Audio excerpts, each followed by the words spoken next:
네, 안녕하세요. 반갑습니다. 주식 챔피언 김도호 멘토입니다. 네, 반갑습니다. 자, 김도호 멘토의 주식 스토리 오늘 한번 알아보도록 하겠습니다. 5월 초부터 해서 오늘까지 현재 시장 수급 상태와 그리고 1년 전 시장 수급 상태는 어떠했는지 한번 보도록 하겠습니다. 지금 현재 보이는 이 현재 시장 수급 상황은 역시 개인들 순매수세가 아직까지 이번 주, 오늘은 외국인하고 기관이 매수세가 있었지만 전반적으로 지금까지는 아직도 개인들의 매수세가 압도적으로 주도하고 있다, 이렇게 보시면 될 것 같고요. 최근의 흐름에 조금 다른 거는 코스피는 개인들이 계속 사고 있지만 코스닥은 개인들이 팔고 있다. 이 말은 무슨 말이냐? 말 그대로 코스피 같은 경우는 계속 지수가 큰 상승, 대형주들이 큰 상승을 보여주지 못하고 단기 상승 이후에 약간 박스권에서 수렴 형태, 조정 국면에서 맴돌고 있다, 그런 분위기에서 개인들은 계속 하락을 막으면서 위로 가기를 바라는 그런 마음을 계속 보여주고 있다, 이렇게 보여지고 있고요. 코스닥 같은 경우는 지금 개인의 매도세는 역시 기존에 들고 있던 물량이 코스닥이 크게 상승으로 올라오니까 가지고 기존에 보유하고 있던 물량, 그리고 추가 매수 전략, 그리고 밑에서 샀던 물량들이 고르게 개인들의 물량들이 밖으로 나오고 있고, 코스닥 같은 경우는 외인과 기관의 매수세가 역시 지금 현재 시장 자체가 대형주 쪽보다는 우리 시장의 매력이 작은 중소형주 코스닥 쪽의 흐름을 더 압도적으로 주도하는 흐름으로 나타나고 있다. 말 그대로 시장 조정 국면에서 코스닥은 테마 형태, 그리고 섹터, 개별 이슈를 전반적으로 아우르는 상승 흐름이 나타나고 있다라고 보시면 될 것 같고요. 역시 코스닥은 개인들의 매도세가 차익 실현보다는 기존의 물량들이 나오고 있다, 이렇게 보시면 될 것 같습니다.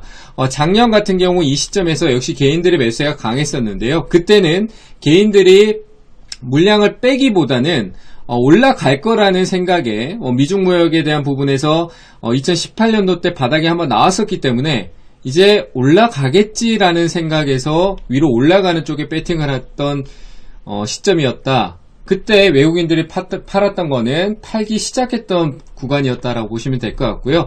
현재의 관점하고는 조금 다른 수급의 상황이다. 같이 개인의 매수세는 있었지만 방향성은 다르다, 이렇게 보시면 될 것 같고요. 그때 5월달은 전반적으로 시장이 제2차 미중 무역 협상, 그리고 일본과의 관계가 악화되는 흐름에서 하락으로 내려가는 시점이었다. 그렇기 때문에 지금 수급하고는 전혀 다른 상황이다 라고 보시면 될 것 같습니다.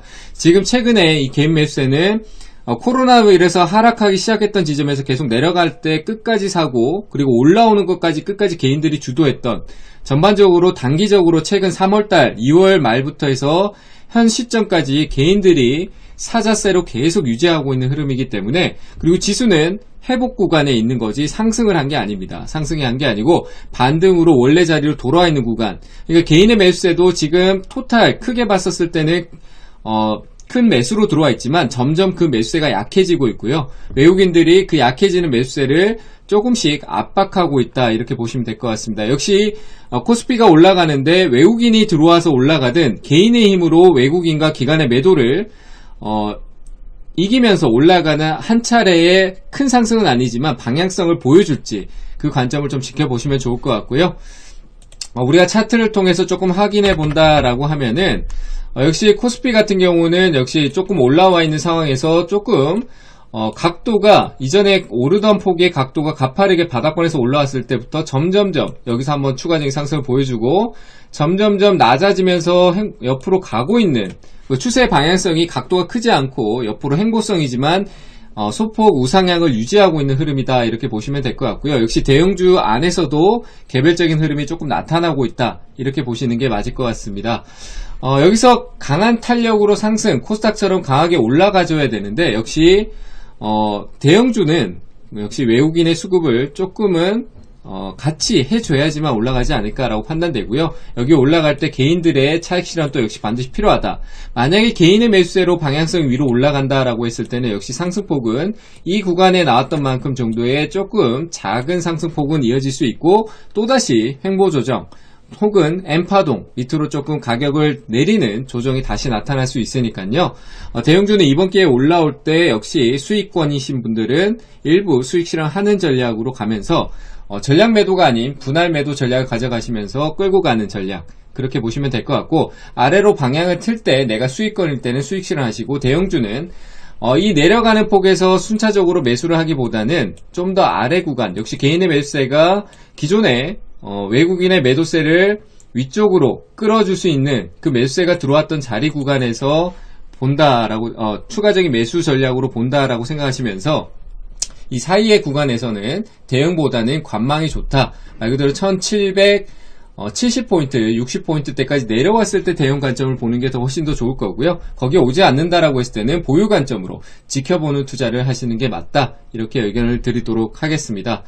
코스닥 같은 경우는 조금 다른 흐름으로 수급 상황이 외국인이 사주고 있고 기관도 역시 매수를 하고 있고 개인들은 기존에 앞에 압박받았던 이 매도 물량, 기존에 추가했던 차익과 그리고 기존 여기보다는 이 위쪽에서 물려있던 물량들을 여기서 털어내는 기다림에 지쳐서 빠르게 매도 전략으로, 역시 지수는 올라가고 있지만 개별 종목에서 이제 올라온 종목들을 정리하고 있는 입장에서 수급이 마이너스로 잡히고 있는 게 아닌가, 그 물량을 외국인과 기관이 상승으로 끌어주면서 그 물량을 매물 소화하는 그런 상황이지 않나라고 판단이 되니까요.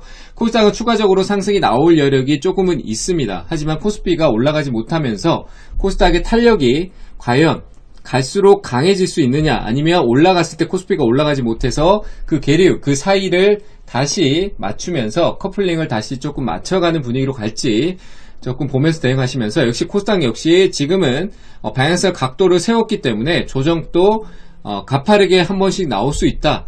그렇기 때문에 위로 올라온다라고 하면은 역시 700포인트 가기 전인 690, 거의 700포인트 정도 언저리가 될 것 같네요. 이 자리에서 690포인트 초반대 이 자리에 왔었을 때는 보유 종목들, 수익 실현 가능한 종목들을 수익 실현하는 전략으로 보시는 게 맞지 않을까, 이렇게 의견을 드리고요. 시장 전반적인 분위기는 조정이 나와야 되는데 나오지 않는다. 그럼 이런 그림을 어떻게 그려야 되냐, 아래쪽으로는 깊은 자리에서 대응 관점을 두고 이 사이의 관점을 가감히 버리면서 관망세 지켜보는 투자로 보시는 게 맞고요. 위쪽에서는 역시 수익 실현하는 전략으로 보는 게 맞고, 따라가는 전략보다는 기다리는 입장으로 보시는 게 맞을 것 같습니다. 보유 종목도, 그리고 테마 섹터의 장세는 역시 유효하기 때문에 그쪽 테마와 섹터, 개별 이슈 종목들을 짧게 단기 대응하는 전략으로 보시는 게 맞다. 이렇게 얘기를 드리고 싶고요. 역시 아래쪽으로 떨어졌을 때 이 구간보다는 아래쪽 구간, 이 아래 구간까지 열어놓고, 여기는 조금 너무 머네요. 여기 구간 정도 한 600포인트 초반대 구간까지 열어놓고 보시면서 그 자리에 조정이 왔을 때만 순차적으로 대응하는 전략, 시장의 분위기가 어떤지 확인을 하고 대응하는 전략이 유효하다. 지금 이 올라가는 상승폭 안에서 대응보다는 확실한 눌림 조정, 아닌 경우에는 지켜보는 투자, 그런 관점으로 보시면 좋을 것 같습니다. 그러면 현재 주식 스토리, 현재 상황에서 과거와 현재의 종목들은 어떤 종목들이 움직이고 있는지 한번 확인해 보도록 하겠습니다. 1년 전에 위에 조금 없어졌네요. 1년 전 같은 경우에 우리가 본다라고 하면은 대창과 샘표라는 종목이 지금 이 시점 5월 초에 큰 상승을 보여주면서 시장의 관심을 받았는데요. 역시 원자재 가격, 그때도 역시 미중무역 협상이 이루어지면서 원자재 가격, 구리, 그리고 대두 가격이, 콩 가격이 가파르게 상승하는 모습을 보인다라고 하고 시장에서 관심도가 대두 가격은 하락이죠. 하락이고 구리 가격은 상승을 하면서 대두 가격이 하락했을 때 수혜를 볼 수 있는 샘표가, 그리고 미중무역의 협상에 대한 수혜주로 판단이 되면서 관련주들이 좀 올라가는 흐름을 보였었고요. 구리 가격 역시 올라가면서 대창, 이구산업 여러 종목들이 상승을 보여줬었다, 이렇게 보시면 될 것 같습니다. 현재 대창과 샘표가 움직임을 우리가 확인해 본다라고 하면은 최근에도 구리 가격이 가파르게 바닥을 찍고 올라오고 있으면서 여기서 그 흐름에서 이어지다가 구리 가격이 일정 가격대로 올라오니까 오늘 갑작스러운 뜬금포로 한번 상승을 보여줬었는데요. 역시 과거에 이 자리 우리가 확인해 본다면 5월달에 큰 상승이 있었고, 역시 올해도 5월달에 상승이 있었다.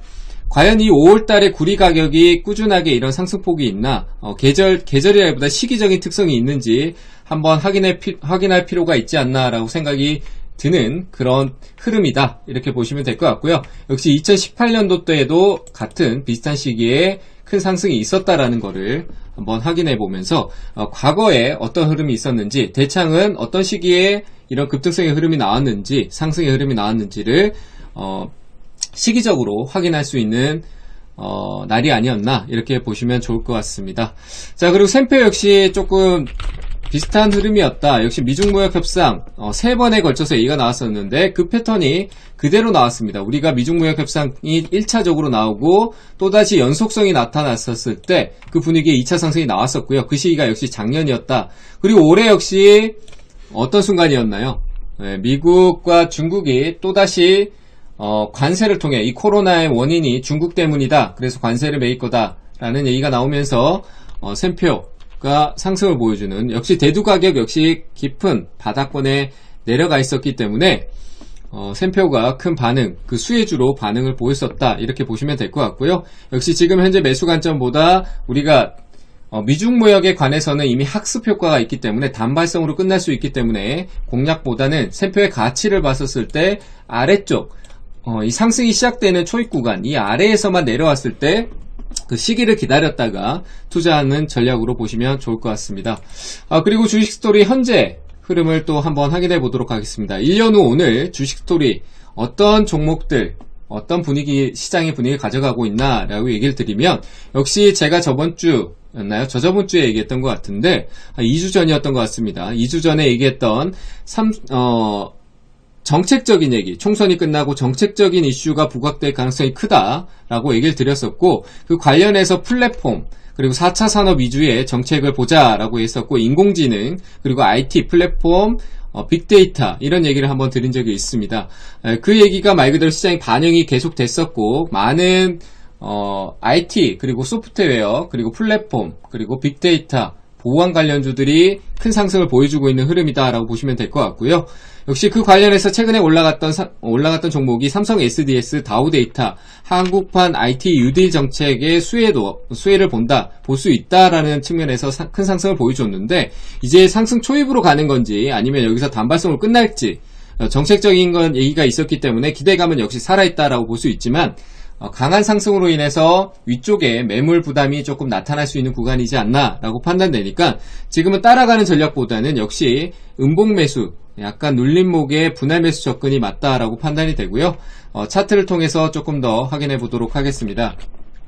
역시 삼성 SDS 같은 경우는 아래쪽으로 큰 폭으로 떨어져 있는 상황에서 최근에 그 이슈가 되면서 어제였죠. 강한 급등을 보여줬는데, 역시 어제 이 상승은 큰 의미가 있다라고 보시면 될 것 같고요. 정책적인 이슈, 그리고 삼성 SDS라는 우량한 기업의 탄탄한 그 안전성을 확인하고 대응하면 될 것 같고요. 역시 우리가 볼 수 있는 플랫폼 기업으로서의 가치적인 측면, 역시 이 시장은 역시 IT와 새로운 4차 산업 분위기, 그리고 비대면, 말 그대로 언택트 관련주들, 그런 요소들이 전반적으로 믹싱되면서 향후 이 하반기까지 이어질 가능성이 크기 때문에 바닥권에 있다. 그리고 강한 이 매수세 수급을 보여줬기 때문에 이 구간 안에서 분할 매수 관점, 음봉이 나올 때 매수를 해준다라면 단기 한 19만원대까지의 수익이 날 수 있는, 투자가 가능할 수 있는 영역대에 있지 않나라고 판단되니까 잘 참고하셔가지고 보시면 좋을 것 같고요. 그리고 역시 한 종목 더 볼 수 있는 게 조금 급등성으로 움직였던 다우데이터라는 종목이 있습니다. 상한가 가고 오늘 또 굉장히 많은 거래를 터뜨리면서 위쪽에서 마감을 했었는데, 다만 역시 저항에 대한 부담감이 굉장히 크게 존재를 하고 있기 때문에 이 저항이 하루 만에 뚫고 가기에는 좀 부담스럽지 않나 라고 판단이 되고요. 역시 다음주 월요일날 소폭의 상승도 있겠지만 아래쪽으로 조정을 줄 가능성이 크다. 그 조정폭이 내려오면 상승을 시작했던 구간, 이 구간 안에서 대응을 가져가는 전략이 좋지 않을까라고 판단되니까요. 위쪽 공략보다는 상한가 갔던 그 가격 아래에서 분할 매수 관점으로, 역시 장기보다는 빠르게 움직인 종목은 단기 공략을 밑에서 눌러서 올라오면 팔고 다시 떨어지면 재매수하고, 그걸 한 2번 정도만 하는 단기 시간적인 기간을 두고 매매하는 전략으로 보고요. 긴 호흡은 역시 지켜보는 투자를 통해서 향후 이후에 하반기로 이어지는 2분기 실적에 대한 부담감이 해소되고 난 이후에 보시면 좋지 않을까라고 판단되니까 잘 참고하셔가지고 대응해 보시면 좋을 것 같습니다. 현재 우리 시장의 흐름은 불확실하지만 위쪽으로 계속 추세를 유지하는, 방향성을 유지하는 흐름에 있다. 그리고 이 고점에서 우리는 심리적으로 계속 불확실함에 어디로 가야 될지 우왕좌왕하는 시장이다라고 판단이 되니까요. 역시 적극적인 투자보다는 보수적인 입장에서 짧게 소액 투자로 진행을 하면서 다음 시장의 조정이나 방향성을 확실히 줄 수 있는 상승이 나올 때 적극적인 투자로 이어가는 전략으로 보였으면 좋겠습니다. 그러면 오늘 김도호의 주식 스토리는 여기서 마치도록 하겠습니다. 성공 투자하시고요. 항상 파이팅 하시길 바랍니다. 감사합니다.